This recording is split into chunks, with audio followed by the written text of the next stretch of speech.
Uma boa tarde a todos que nos acompanham. Aqui quem fala com vocês é Paulo Arthur novamente. Sejam muito bem-vindos ao programa da Praesp Podcast. Tá? O programa ele é feito aqui na Rádio Pérola da Serra, 87,5 FM.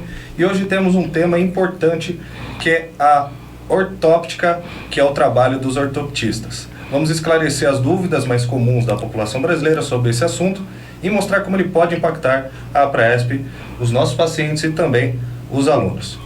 Novamente estou com a Lair Moura. Boa tarde, Lair. Boa tarde a todos.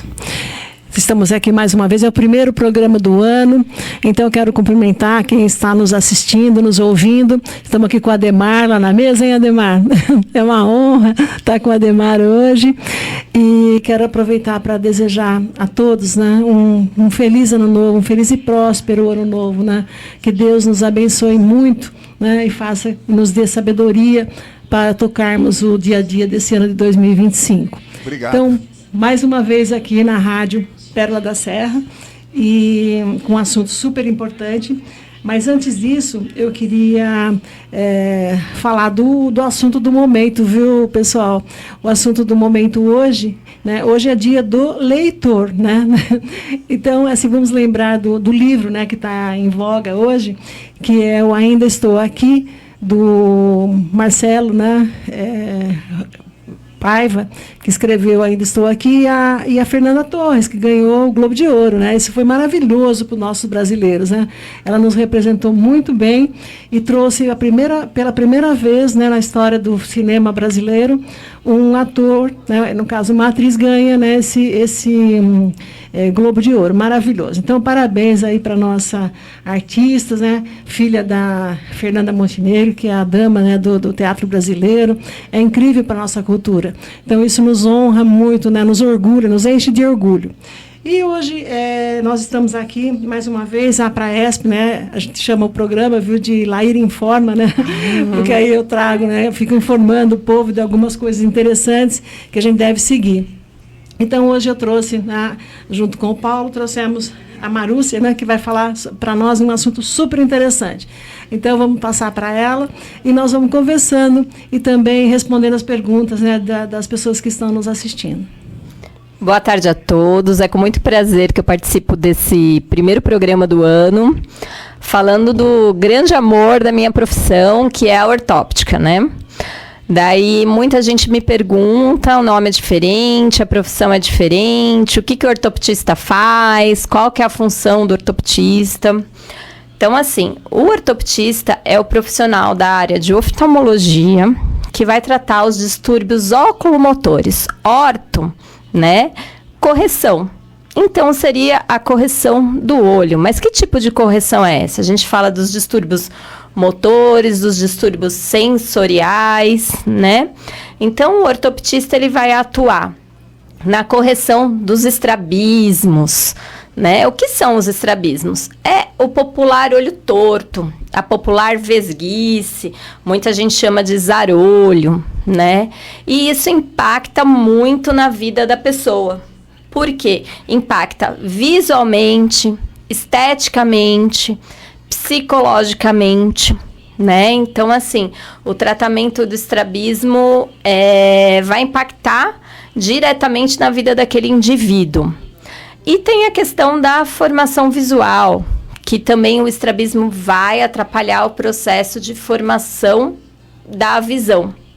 Uma criança, ela nasce enxergando pouco e forma a visão conforme o estímulo que é apresentado. A criança só vai enxergar igual um adulto por volta dos 7 anos de idade.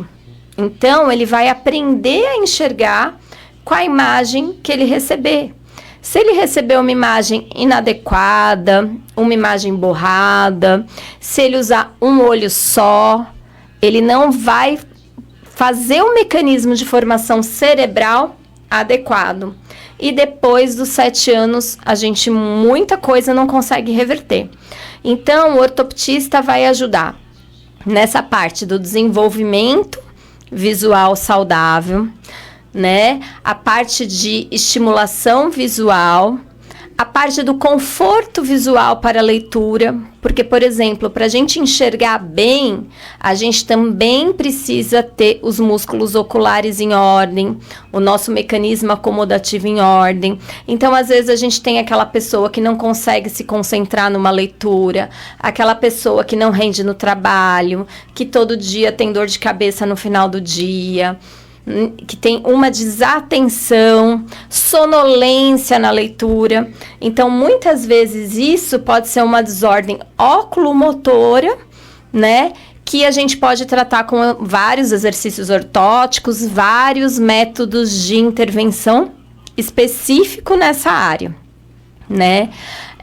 Porque o que é importante hoje, a gente está sempre atento, é a questão da prevenção, né? Ainda falta muito essa nossa cultura, esse nosso olhar para o preventivo. Muitas vezes a gente vai ao médico, a gente vai buscar ajuda quando a gente tem algum problema, quando aquele problema está muito crítico, aquilo está muito desconfortável. É meio que reativo, né? Sim, então, assim, quando vai ver, aquele problema já está tarde. E na questão das crianças, o que acontece? Como a criança ela vai formando a visão, às vezes as pessoas, o professor, o pai, a mãe, o tio, a tia, não notam a dificuldade daquela criança, porque a criança tem um mecanismo de adaptação muito grande. Então, é importante, a partir de 1 ano, eu recomendo uma avaliação com um oftalmologista para saber se está tudo bem no desenvolvimento visual. A gente acompanha com o pediatra curva de crescimento, curva de peso, curva de altura. Por que a gente não acompanhar a curva de desenvolvimento visual? Para saber se aquela criança está formando a visão corretamente, né? E o período crítico de desenvolvimento visual é até os 2 anos de idade, porque as pessoas pensam: o olho que enxerga. Não é só o olho que enxerga. A gente precisa do olho e das vias visuais adequadas para enxergar bem. Então, eu tenho o olho que vai receber a imagem, a nossa câmera fotográfica exemplar, né? Uma câmera fotográfica muito perfeita. Então, o olho vai receber a imagem, vai passar para o nervo óptico, para o nosso cérebro interpretar. Então, a gente precisa ter todas essas estruturas bem formadas para que a gente tenha uma boa qualidade de visão. E aí é um prazer muito grande eu trabalhar na Praesp. Estou encantada com tudo que eu vejo lá, o amor, o carinho que os pacientes são tratados.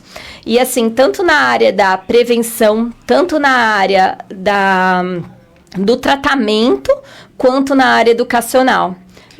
Então, Marúcia, nós queremos fazer uma parceria mais estreita, inclusive, com a prefeitura, né, com o prefeito, né, o Guto, para que a gente possa fazer esse trabalho nas creches. Então, pegar todas as creches do município de Ribeirão Pires e fazer assim uma triagem, né, e tendo algum problema, a gente leva lá para o oftalmo, né, para a área de oftalmologia da Praesp. Como você falou, o nosso foco é a prevenção. Então, tá aí, tamo junto. Isso é excelente. Por quê? Porque estima-se que 30% da população de crianças em idade escolar tem algum tipo de alteração visual e muitas vezes existe essa detecção tardia, né? Principalmente nas ambliopias. Quando a criança tem... O que é ambliopia, né? Falei aqui tecnicamente, mas não expliquei o que é ambliopia. A ambliopia é o popular olho preguiçoso. A criança vai formar visão num olho e não vai formar visão no outro, né? Todo mês de outubro é o mês de prevenção da ambliopia, mas infelizmente é pouco divulgado, é pouco conhecido. Então, o nosso objetivo é transmitir o conhecimento, espalhar essa notícia para que mais pessoas tenham acesso. Porque é muito triste a gente receber no consultório criança com 10, 12... 14, ou às vezes a pessoa vai descobrir que não enxerga de um olho num exame de carteira de motorista, né? É bem tarde, né? É bem tarde, é porque assim, para você que enxerga bem dos 2 olhos, de repente você para de enxergar de um, você vai falar assim, opa, peraí, tem alguma coisa estranha. Mas vai procurar. Mas a pessoa é gradativo. É igual quando a gente engorda. É quando a calça não entra que a gente vai perceber que o calo apertou. Então, por isso a importância da prevenção. As mães estão vendo as crianças todos os dias, os professores estão vendo as crianças todos os dias, as crianças têm mecanismos de adaptação incríveis. Então, às vezes, chega tardio aquele tratamento no consultório, que um simples tampão resolveria. Então, esse trabalho nas escolas, né, em crianças abaixo dos 7 anos, é um trabalho excepcional, um trabalho imprescindível, né? Por quê? Porque a gente vai fazer com que essas crianças tenham acesso a uma boa formação da visão.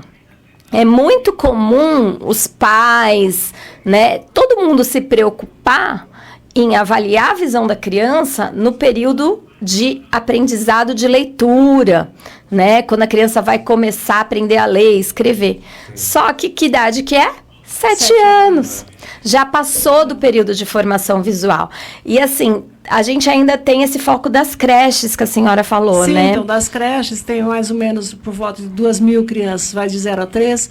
Então, você falou 30%, são 600 crianças que teriam algum problema. Sim, É muita gente. é muita gente, é muita gente. E assim, até os 2 anos é o período crítico de desenvolvimento visual. Então, a gente tem o desenvolvimento da visão, mas também o desenvolvimento da visão binocular. O que é a visão binocular? É a visão de 3D, é a visão de estereopsia que a gente fala, é a capacidade de usar os 2 olhos ao mesmo tempo. Então, o cérebro vai desenvolver essa capacidade principalmente até os 2 anos de idade.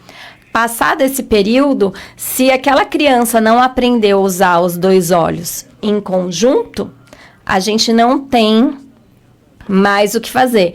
Então, a ortótica entra nessa área do tratamento com exercícios, do tratamento com o tampão, para o desenvolvimento dessa visão binocular, dessa visão de estereopsia, dessa visão de 3D, que vai impactar lá no futuro daquele paciente, daquele indivíduo, né? O dia de amanhã, ele quer ser motorista de caminhão.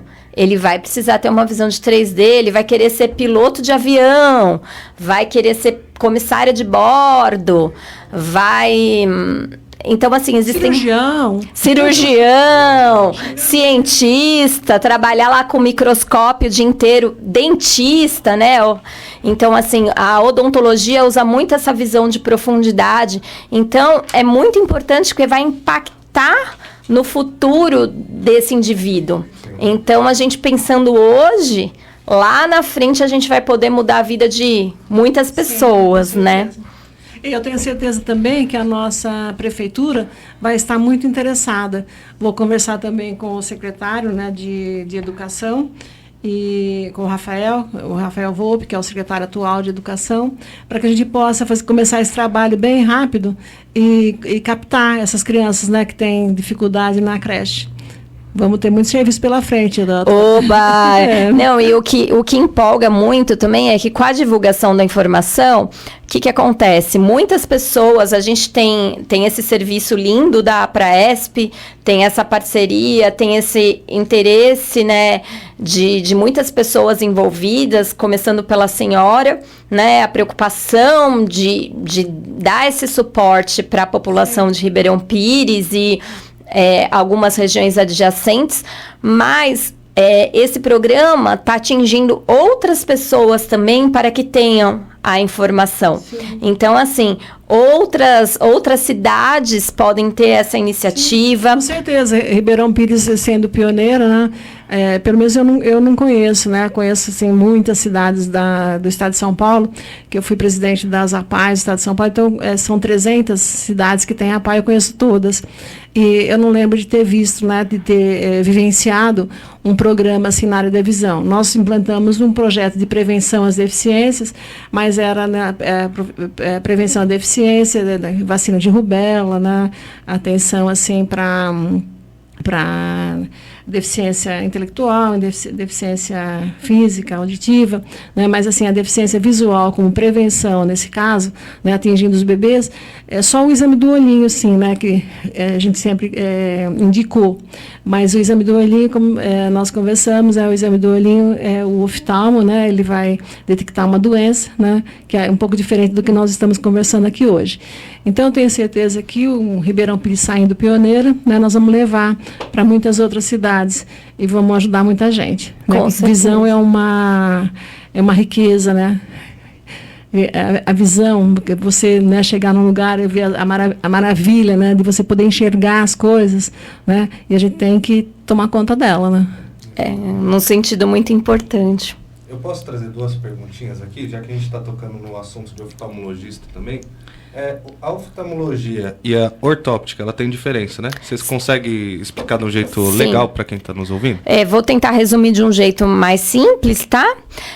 O que acontece? O oftalmologista, ele é responsável pelo tratamento das patologias, pelo diagnóstico, pelos procedimentos cirúrgicos, pela prescrição de óculos, pelo exame de retina, fundo de olho. Então, esse teste do olhinho, o que o oftalmologista vai fazer? Ele vai olhar o fundo de olho daquele bebê, o reflexo vermelho, né?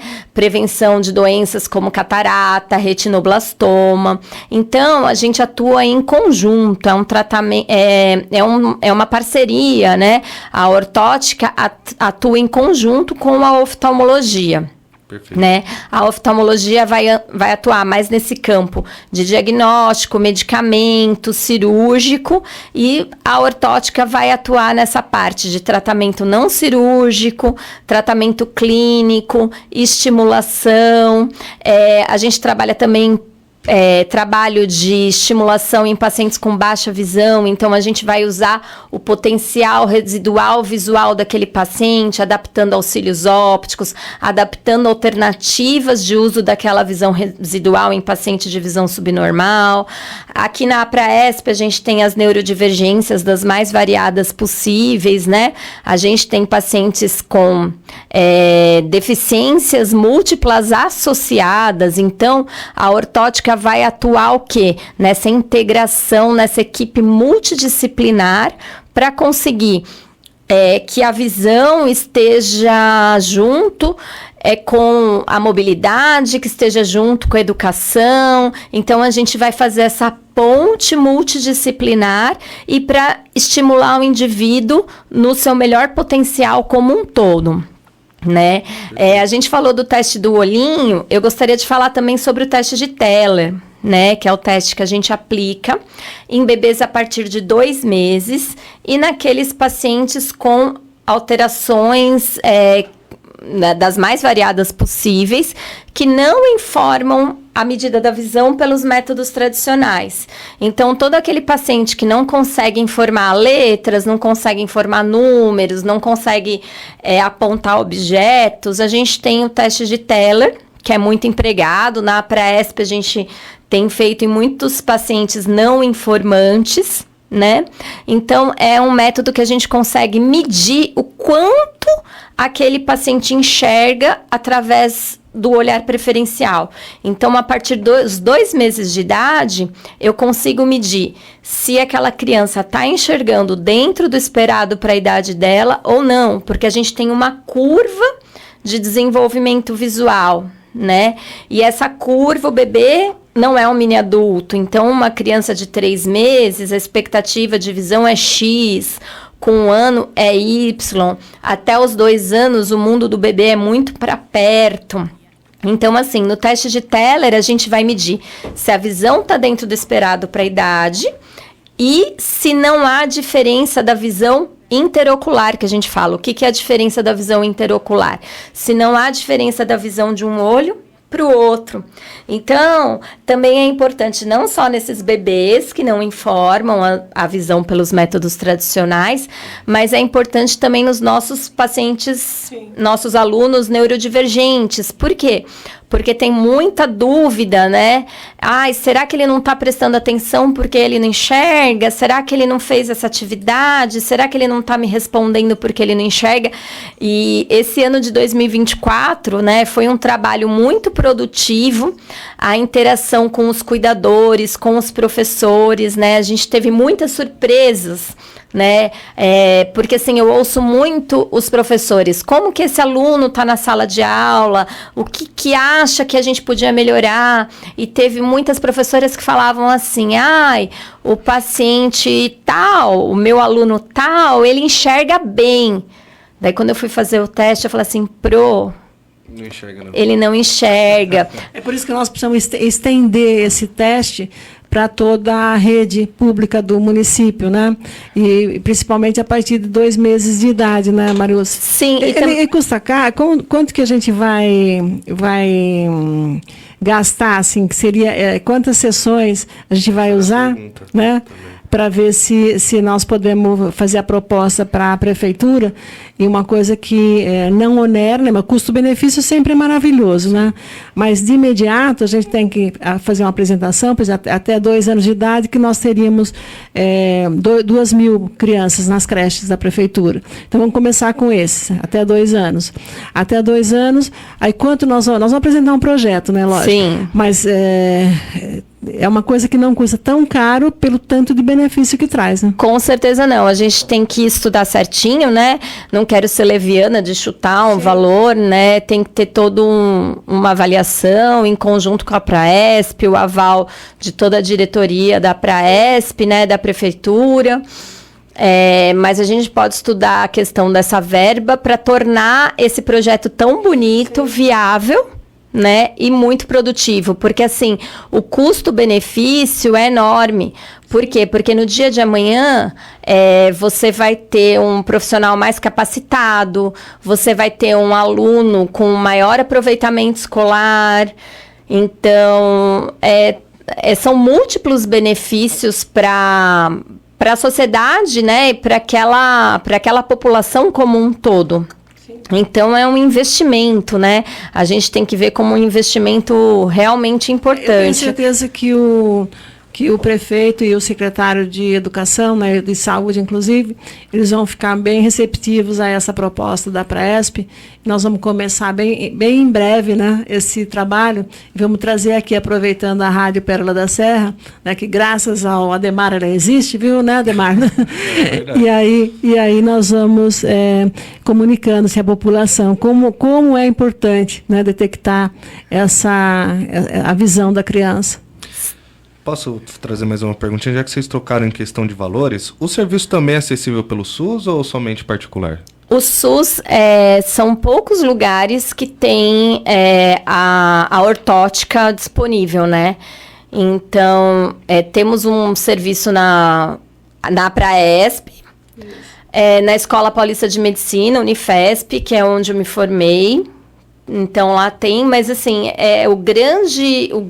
a grande complicação é o número de pacientes que a gente tem para poucos lugares que atendam. né? Pouco recurso, talvez. E pouco recurso do SUS também. Não, porque o recurso do SUS, na verdade, ele sim, o recurso é finito. A gente sabe que, né, todo recurso é finito. Mas tem tanta coisa que gasta, né, dinheiro à toa, né? Então, eu tenho certeza que é por falta de conhecimento que não faz. Então, toda vez que você apresenta um projeto decente, um projeto que vai beneficiar a população, né, e quando você tem uma administração séria, né, que leva em conta, né, o que o município precisa, tenho certeza que nós vamos conseguir implantar, sim. Com certeza. Perfeito. Acredito nisso também. Não, e aqui a gente vê essa interação, né? O exemplo da Praesp é um exemplo, assim, né, a ser seguido e excepcional, porque vocês conseguem integrar a parte de saúde, assistência à saúde e assistência à educação, a parte pedagógica, né, que está intrinsecamente ligado, né? E a prevenção. E com a divulgação também que é feita, né? Essa preocupação de ter essa divulgação é muito importante. Sim, graças à Rádio Pérola da Serra, nós vamos poder levar para bem longe. Para bem longe essa notícia, essa notícia, né, que é possível você detectar, né, bem cedinho o problema que a criança pode apresentar nos olhos e ajudar, né, a superar esse problema. E a gente vai ter com isso também, com esse eco, com essa divulgação, pessoas que deixam muitas vezes de fazer a avaliação dos seus filhos, não por falta de condições. Muitas pessoas têm condições de pagar uma consulta particular, têm condições de ir no convênio. A gente tem, muitas vezes, aqui disponível nos postos de saúde, o oftalmologista, e as pessoas, às vezes, não marcam porque não acham necessário. As pessoas acham que precisam ver alguma alteração, perceber alguma alteração, sentir alguma coisa para ir procurar ajuda. Então, a gente divulgando tudo isso, a gente consegue chegar muito mais longe, né? O problema é que quando externaliza já é complicado, né? Quando já fica externo. Sim, né? porque daí quando... Não, em alguns casos, assim, em alguns casos ainda dá tempo. Então, assim, é o que eu sempre falo no geral, assim, os estrabismos grandes, os altos graus, quando a criança tem um alto grau nos 2 olhos, quando a criança tem aquele estrabismo grandão. Então, assim, as pessoas se preocupam, os pais se preocupam, a escola já percebe. Então, esses têm o tratamento. Mas o grande complicado são os discretos. Aquela criança que tem grau em um olho só, aquela criança que tem um microdesvio. Aquele microdesvio vai fazer com que a criança não enxergue daquele olho que ela entorta. Só que você vai olhar para a criança e não vai ver o desvio. Eu sou a chata, sabe a chata da festinha de criança, a chata da escola?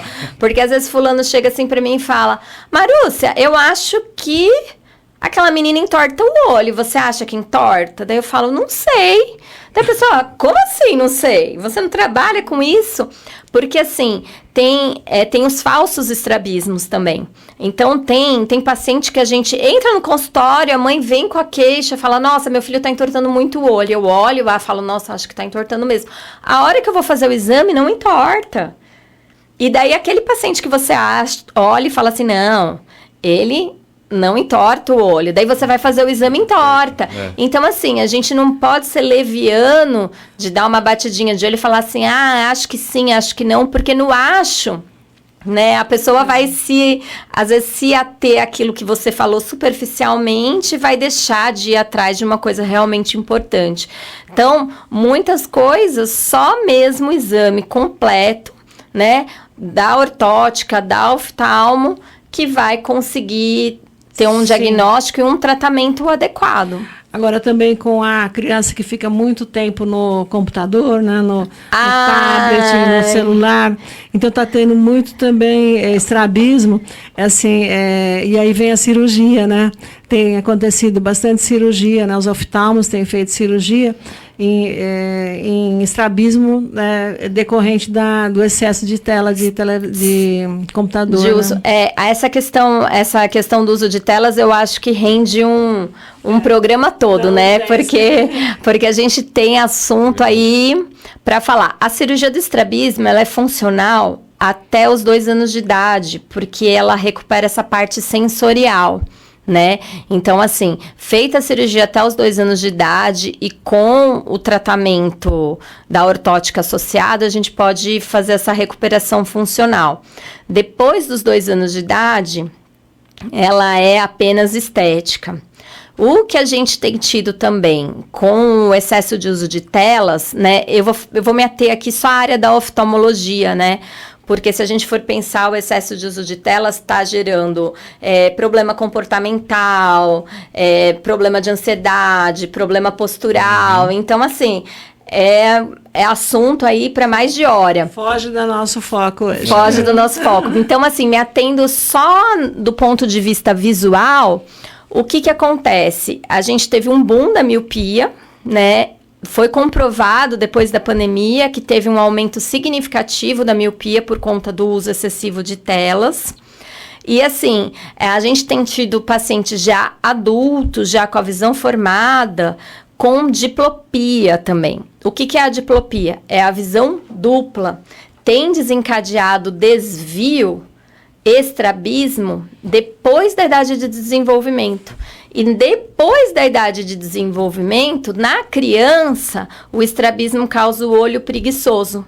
Por quê? Quando o olho entorta, para aquela criança não ver duplo, o cérebro suprime a imagem do olho torto, ela deixa de enxergar daquele olho. Numa pessoa adulta, que já tem a visão binocular formada, que enxerga os 2 olhos, o olho estava acostumado a ser usado em conjunto. Sim. Quando ela começa a entortar, a imagem cai em um olho diferente do outro. E a pessoa começa a enxergar duplo. E daí que a ortótica entra de novo com os exercícios para recuperar essa diplopia, que a gente espera ser transitória. E quando não é transitória, dependendo do tamanho desse desvio residual, uma opção é ou a cirurgia, dependendo do tamanho, ou a adaptação de lentes prismáticas, que são lentes que vão compensar essa visão dupla. Então, o excesso de uso de telas tem impacto muito grande na visão, na parte neurológica, na parte psicológica do indivíduo, e para as crianças é ainda mais prejudicial, porque ela está totalmente em formação, né? Então, aquele cérebro recebe muito estímulo, ela vai ter uma condição postural inadequada, ela vai ter uma interação social inadequada, então o uso de telas excessivo, com certeza, é muito prejudicial e em todas as idades. Então, a gente tem que tomar bastante cuidado com isso, porque é algo viciante, digamos assim, né? A gente pega o celular, não se dá conta, quando você vai ver, está lá 2, 3 horas e perdeu a noção do tempo. Então, imagina, se pra gente que é adulto é difícil ter um controle, imagina para uma criança em formação. É que não tem mesmo estribeira, vai que vai, né? Vai que vai. Não, com as séries agora, né? Não, e é tudo... Ouve, assiste série no computador, assim, pertinho, né? Em vez de dar Sim, longe. Outra coisa que tem aumentado a miopização de crianças também é isso. Hoje a gente usa muito a visão para perto, não usa a visão de longe, de longa distância. Então, quando nós éramos criança, nós brincávamos na rua, empinava pipa, andava de bicicleta. Então, assim, a musculatura ocular, o mecanismo acomodativo, ele é formado conforme a distância que você olha. Então, quanto mais perto você olha, mais você contrai a musculatura. Quanto mais longe você olha, mais você relaxa. Hoje, o que está sendo treinado? Aprendendo a contrair e não está sendo aprendido a relaxar. Então, a gente precisa estimular as crianças nas atividades de ar livre, porque a gente precisa que a criança olhe para mais de 6 metros, que é a visão de infinito, a visão de outdoor, né? Que é denominada aí mundialmente. Então, a gente precisa estimular essa visão de longas distâncias. E é engraçado que outro dia eu estava conversando com uma colega minha e estava conversando com outro colega ortopedista. Antigamente, as escolas pareciam um pronto-socorro, né? Chegava o aluno, um com gesso na mão, outro com gesso no pé, o outro com galo na cabeça. Era muito comum a gente assinar gesso. Hoje, a gente não vê as crianças quase. Quando foi a última vez que você viu uma criança com gesso? Muito tempo. E eu vou falar um negócio pra você, era um negócio justamente que eu tava conversando com o pessoal no Natal. Tem uma rua perto da minha casa que a gente era super cheia quando eu era pequeno, porque a gente jogava bola, pique-esconde, tinha mais de 4, 5 times pra jogar na bola ali. E ele fala de cátedra, e tem 3 filhos. 3 filhos já? 3 filhos. Tem experiência já. Que não tem mais essas brincadeiras, né? Exatamente, é tudo tela agora. Isso, e celular. daí você não vê mais as crianças se machucarem, por quê? Porque as crianças não brincam mais. Então, aí tem que cuidar do olhinho, porque é com o olho que ela vai, né? Ela tá usando muito na visão e não tá cuidando. Não tá cuidando. Isso. Então, assim, ele não tá aprendendo a usar a visão, usa a visão de perto. Não tá aprendendo a usar a visão de meia distância. E daí, isso falando só do olho, né? Se a gente for falar dos outros malefícios, então a gente fica aqui a tarde inteira. E hoje a gente está trazendo esse assunto para a população, que é super atual, né? Super importante. E é maravilhoso, né, para resgatar, né, as pessoas e curar, né, dá para curar, dá para fazer a reabilitação, né. Sim. E a gente incentivar os bons hábitos, né? Os bons hábitos, os hábitos saudáveis, né? A gente se cuidar, a gente prevenir o que dá para prevenir, incentivar essa criançada aí, ir brincar, e jogar bola, andar de bicicleta, empinar pipa, né? Porque vai ser bom para a parte visual, para a parte emocional, né? E motora, porque a gente tem visto, né, aumento de índice de obesidade, criança fazendo fisioterapia por problema cervical. Por quê? O fato da má postura de ficar no celular, né? E essa cultura, ou má cultura, não sei como a gente poderia denominar, começou muito por conta da pandemia, né? As pessoas ficaram isoladas. Eu percebi cada um no seu quadrado hoje, né? E daí, assim, depois da pandemia, então, as coisas realmente mudaram. E esse boom da miopia veio justamente depois da pandemia. Então, estudos comprovaram da pandemia para cá que a miopia teve... A gente teve a epidemia do Covid, mas a gente teve uma epidemia de miopia também. E hoje as crianças estão mais míopes por conta do uso de tela. E, em consequência também, os adultos têm outros distúrbios. E até adultos também têm oscilação da miopia. Então, às vezes a pessoa fez a cirurgia refrativa, depois de um tempo, aquela miopia voltou. Mas muitas vezes são os hábitos que a gente tem no dia a dia que faz com que isso retorne, né? Então, a gente tem que repensar nossos hábitos e divulgar para um bem geral e estar mais atento com os nossos filhos, estar mais atento conosco mesmo, né? Sim. Esse podcast aqui é conhecimento gratuito, cara. Você só liga a rádio, ela já está recebendo conhecimento. Isso que é legal. Então, infelizmente, assim, o Ministério da Educação, ela não incentivou tanto, né, a instalação de tantos cursos, né, Marusi? Aliás, incentivou a fechamento, né? Porque você não tem o profissional. Por quê?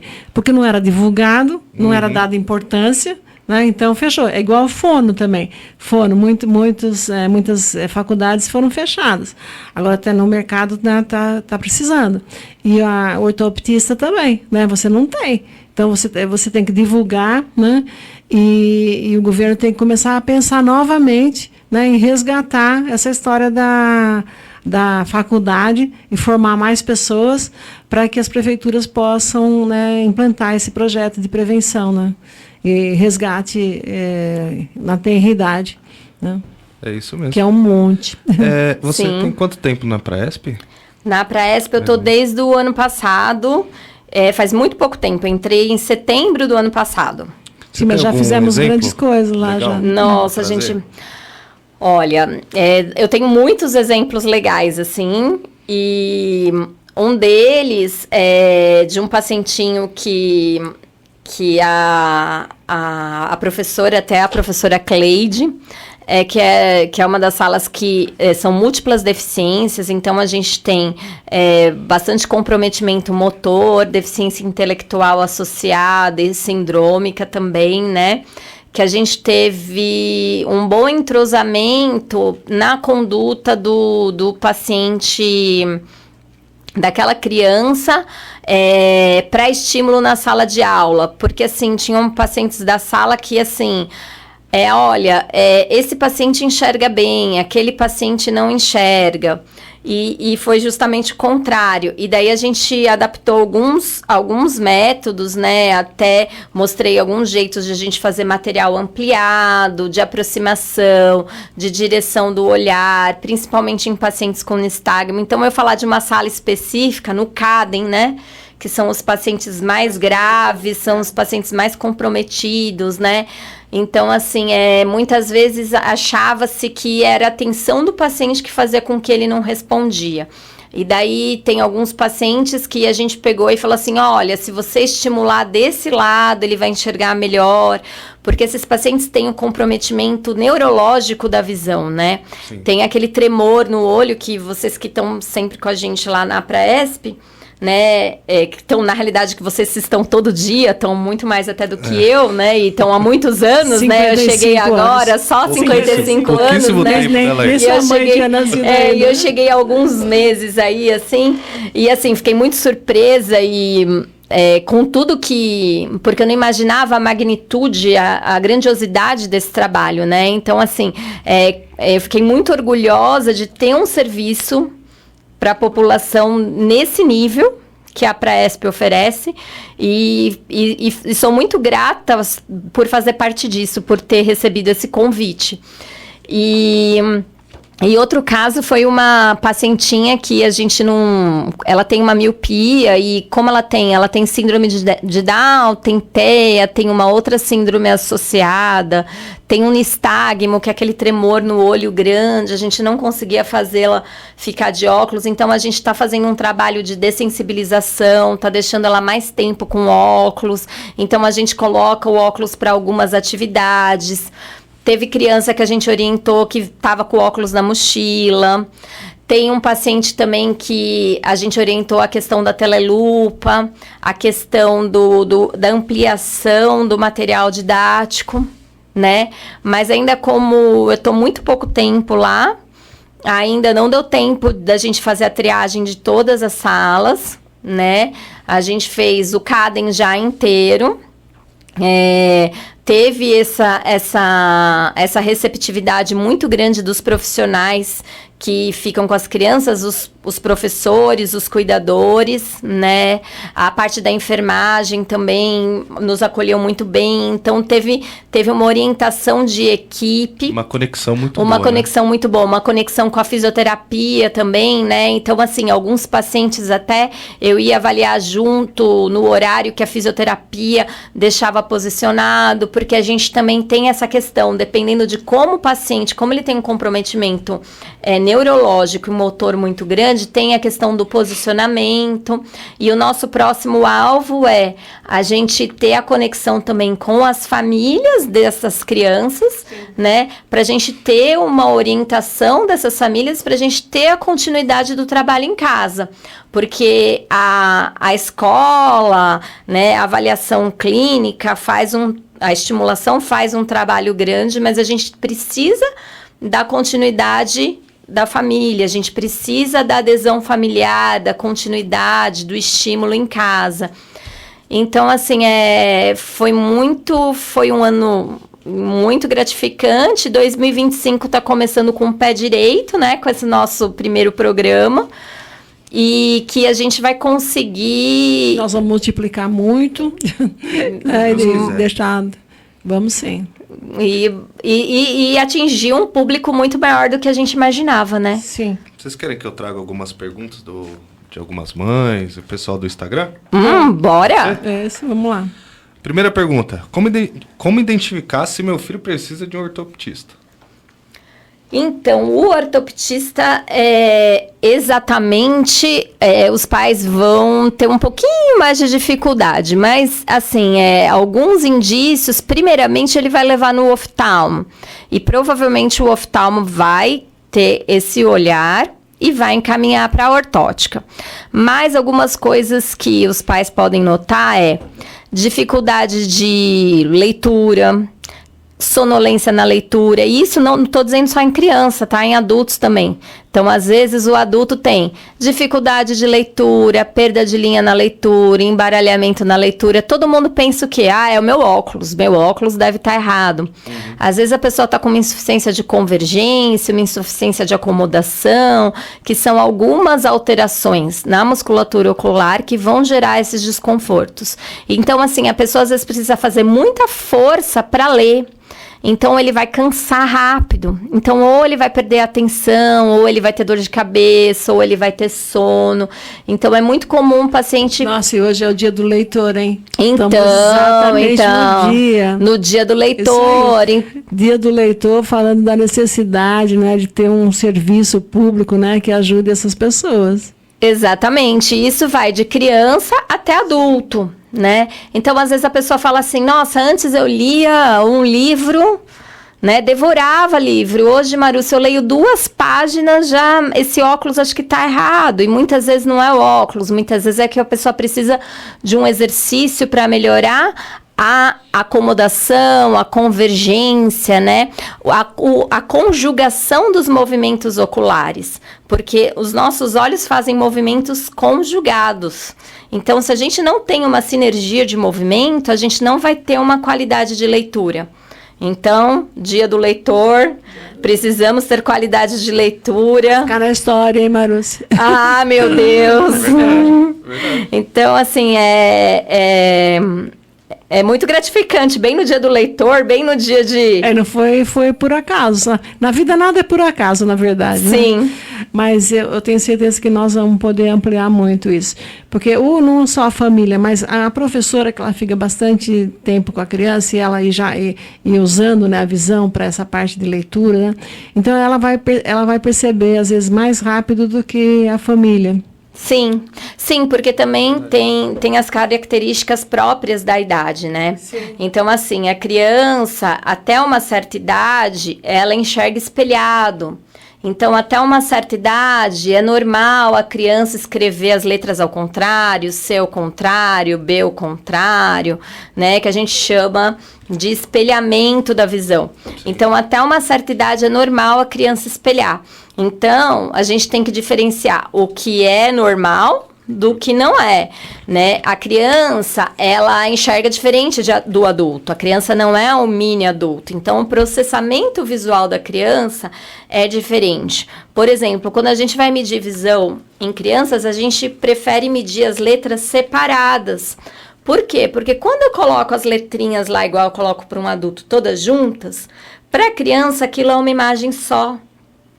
Para ela definir diferenciar o M do A, do R, do I, do A, para ela o Maria é uma coisa só. Quando você pede para ela soletrar, é diferente, né? Isso a gente chama de fenômeno de crowding. E nas crianças com ambliopia, existe uma dificuldade ainda maior nesse fenômeno.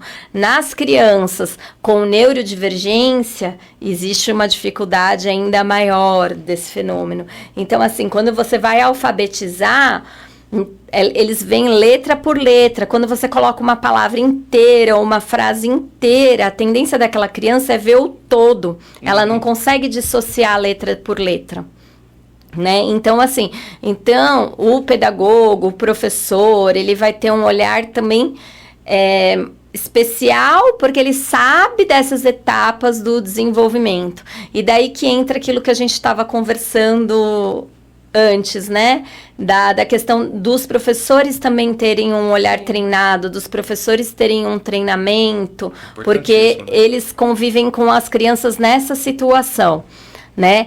E daí outra situação que os pais devem procurar um ortoptista é na dúvida de estrabismo. Eu acho que meu filho está entortando o olho, nas fotos ele sempre aparece com o olho torto.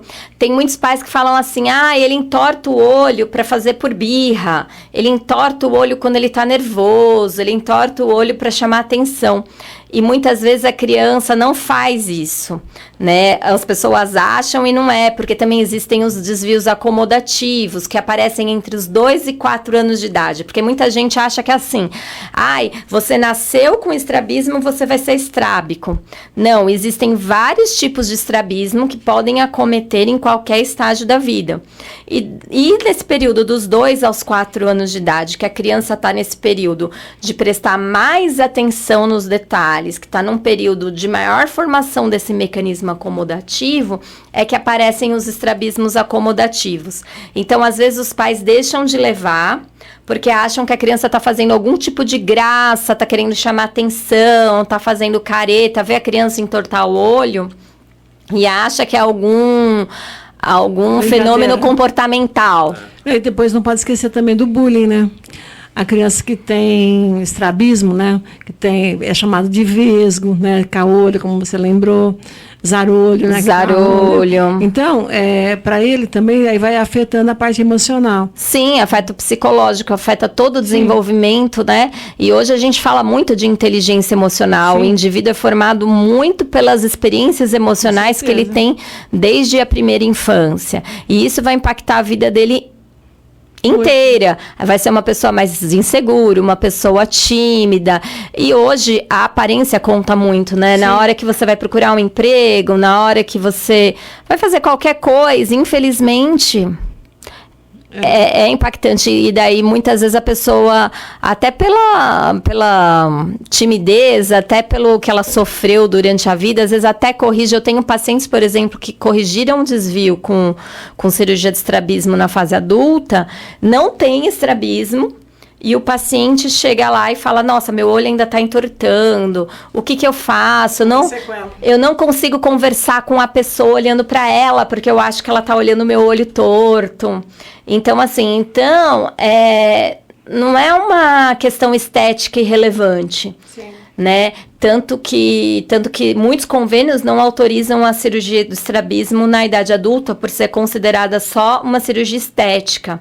Mas afeta o emocional, né? Então, mas afeta o global da pessoa, né? Então é aquilo, a pessoa não quer sair de casa, a pessoa muitas vezes tem receio de conversar frente a frente com uma pessoa. Então... Mas é isso. Vamos lá. Você tocou num assunto sobre a idade certa e tal, né? Existe alguma idade ideal para procurar um ortoptista? E também, o que a ortóptica pode ajudar pessoas com deficiência visual? Então, vamos por partes, né? A idade ideal não existe. Se você perceber que teu filho tem qualquer alteração, olha, eu acho que está entortando muito o olhinho, ele não olha, ele não fixa, porque assim, até os 2 meses de idade é normal a criança ter aquele olhar mais perdidinho. A partir dos 3 meses, ele já tem que reconhecer a face da mãe, né? Já tem que acompanhar objetos próximos, reconhecer algumas faces do dia a dia, então o pai, a avó, já próximo, ter alguma reação. Meu filho não está fixando o olhar, né? Às vezes eu passo objeto, luzinha perto, né? É muito comum hoje as mães estão com o bebê no colo e o celular na mão. Nossa, a criança nem chamou atenção para esse celular, então você já deve levar num oftalmologista, né? Que provavelmente já vai te encaminhar para a ortóptica. Outra coisa, qualquer dúvida de estrabismo pode passar com a ortótica. Então, olha, tirei essa foto, porque assim, até os 6 meses de idade é normal também um desvio para fora, porque às vezes esse mecanismo de segmento conjugado do olhar, essa história de um olho acompanhar o outro, ainda está nessa fase de desenvolvimento motor, está nessa fase de refinamento. Só que dependendo do tamanho, não é normal. Então, olha, eu acho que meu filho está entortando com mais frequência. Às vezes um olho olha para um lado, outro para o outro. Então, não tem uma idade certa. Teu filho não apresentou nada, está desenvolvendo bem, você acha que não tem nada? Eu levaria para uma primeira avaliação com um oftalmopediatra com 1 ano de idade, justamente para a gente prevenir essas doenças silenciosas, que é o quê? Um microdesvio que vai fazer ele formar a visão num olho só, alguma cicatriz retiniana, alguma catarata subcapsular, polar, que não é uma catarata visível a olho nu. Catarata, pensa que é só para adulto, né? Não. Não só adulto, idoso. Falou em catarata, todo mundo já pensa no Sim. idoso, né? E tem criança que tem também. Né? Tem a catarata congênita, né? Tem as crianças que nascem com a catarata congênita, que geralmente é detectada no teste do olhinho, né? Mas dependendo do tamanho da catarata, né, do processo, às vezes pode demorar um pouquinho mais para ter essa detecção. Então, tem as cicatrizes de fundo de olho, cicatriz de toxoplasmose, né? Tem a questão do retinoblastoma, que foi muito divulgado pelo Thiago Leifert, né? Que é um ator, né, e um apresentador da TV Globo. Então Ex-Globo, né? Não é mais. Não é mais, mas ele foi bastante tempo. Sim. E ele usou esse veículo para divulgar, e foi muito importante. Inclusive, ele foi narrador do Fifinha também, que jogou. Quem joga videogame sabe disso. Ah, é? Eu não sei, esse daí do Fifinha aí, eu tô por fora de videogame, eu tô por fora. Mas foi importante essa história da filha dele, né? E também começou a ter mais importância, né? Infelizmente, né, no Brasil, né, a gente tem o SUS, que é maravilhoso, né, que é um plano de saúde para todo mundo, mas não é para todo mundo, né? Aí você vê assim uma tecnologia de ponta, aquela coisa maravilhosa, só que não vai para o SUS, não entra no procedimento SUS. Aí só quando acomete um famoso, né? Como no caso, por exemplo, a Dilma, quando ela foi presidente da República, ela teve um câncer, né? E ela começou a usar uma medicação que não tinha na tabela SUS, ela pôs lá na tabela SUS. Então, quer dizer, pela doença dela, né, muita gente foi beneficiada. Então, infelizmente, né, que tem que acometer um famoso, né, um político, para poder entrar lá na tabela SUS. Então, é assim, cada vez que tem, por exemplo, autismo, nós temos o filho do Marcos Mion, né, que tem autismo, ele foi um colaborador muito grande, né, ele divulgou muito, né, o autismo no nosso país. Então, desde que ele teve o filho com autismo, que ele vem, né, divulgando, falando. Mas, ainda assim, o acesso que o filho dele tem ao tratamento, né, infelizmente, os outros não têm. Então, a gente tem que lutar para que todos tenham, né, uma mesma oportunidade. Com certeza. É um país de muitas discrepâncias, Sim, né? E o nosso papel é fazer com lutar, que não exista essa diferença, que todos tenham acesso igual. Eu tenho dedicado a minha vida inteira, né, para levar para toda a população que precisa, né, uma tecnologia de ponta, né? Como é o caso, por exemplo, aqui em Ribeirão Pires, você mesmo falou que chegou na Praesp e ficou encantada com o que você viu lá. As pessoas ouvem falar e quando chega e falam, nossa, mas aqui é SUS, né? Parece uma coisa particular, né? É maravilhoso. Então, verdade. Mas a gente faz questão de dar o que há de melhor, né, para a população. Então, fica em Ribeirão Pires, que é uma cidade de 120 mil habitantes, e você vê Mauá, que é o dobro, não tem o triplo, né? Não tem. São Bernardo, não tem nem São Bernardo, nem São Caetano, não tem um atendimento que tem em Ribeirão Pires. Na São Caetano até é um pouco mais avançado, mas os outros municípios não têm o que tem em Ribeirão Pires. E às vezes a gente... Não, São Paulo também não tem. Você até comentou, acho que foi no episódio passado, né? Que tem que fazer rifa, tem que fazer janta, sim, né? porque ninguém paga a conta. Literalmente tirar leite de pedra, Isso. Né? E assim, e o mais fantástico, o que mais me emociona, assim, o que mais me surpreendeu na Praesp, que é essa questão clínica, essa questão do tratamento clínico e a questão pedagógica intrinsecamente ligada. Sim. Então, vocês fazem o tratamento, não só a parte de saúde, mas a parte interdisciplinar, a gente tem todo um atendimento. Toda essa, e a questão, né, da parte profissionalizante, também, né, de ter uma continuidade. Sim. Aquele aluno seu que entrou com 1 ano, 2 anos, Sim. 3 anos, tá hoje... Se ele precisar, ele fica, com né? 20 e tantos anos, ele né? Fica. Teve paciente que eu atendi, então é um trabalho fantástico que...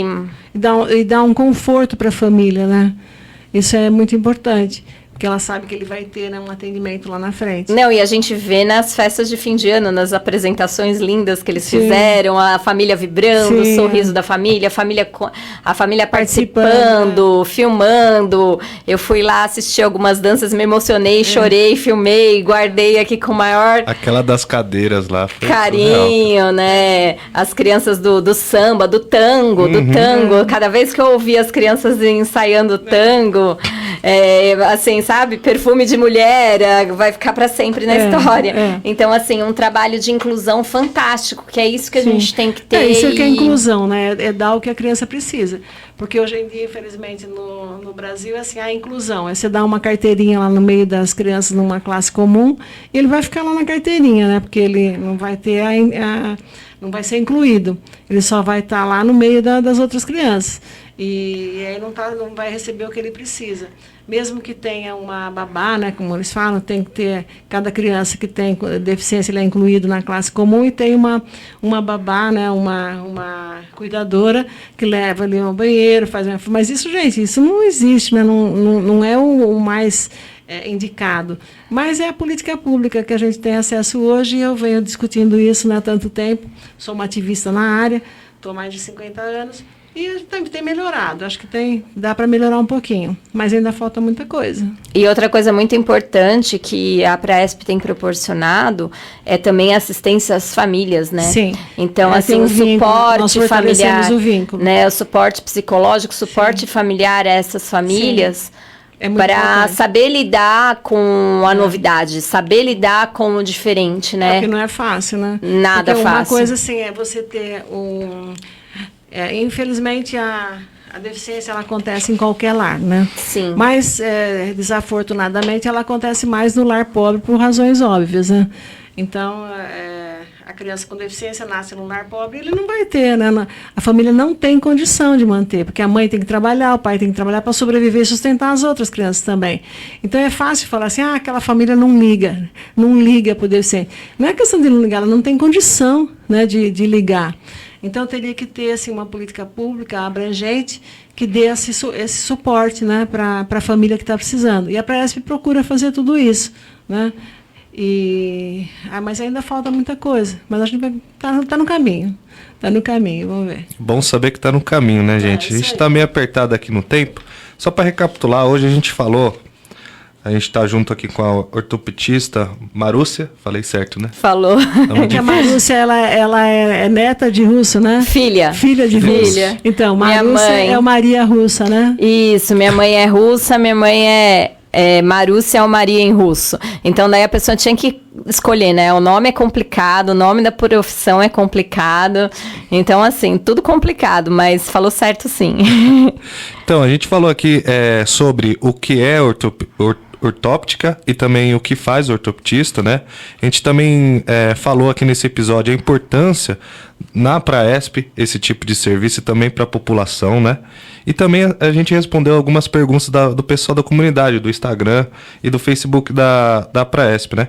Então você que não segue a rede social da Praesp e está nos escutando, @apraesp no Instagram e também www.facebook.com/apraesp ou www.apraesp.org.br. Sintonize também na Rádio Pérola da Serra 87,5 FM. Às 2h, sempre na terça-feira. Tem mais alguma coisa pra gente falar, Lê? Não, só mandar um abraço, né, para todas as pessoas que nos assistiram, nos ouviram, né? Porque tá aí a rádio, falou que a rádio é uma coisa muito importante, porque a gente passa muito tempo da nossa vida, né, na direção de um carro. Então o rádio é um companheiro, né? Você vê como informa. Então a Laír veio aqui, Laír informa, né? A Praesp está sempre, né, a postos para socializar, né, os conhecimentos. E a Marúcia veio aqui hoje conosco, né, e passou muita coisa boa para a população. A gente agradece o Ademar, que está ali na mesa, né, um cara fantástico que mantém essa rádio também, né, de pé, né, e graças a ele nós vamos divulgar bastante coisa que a Praesp precisa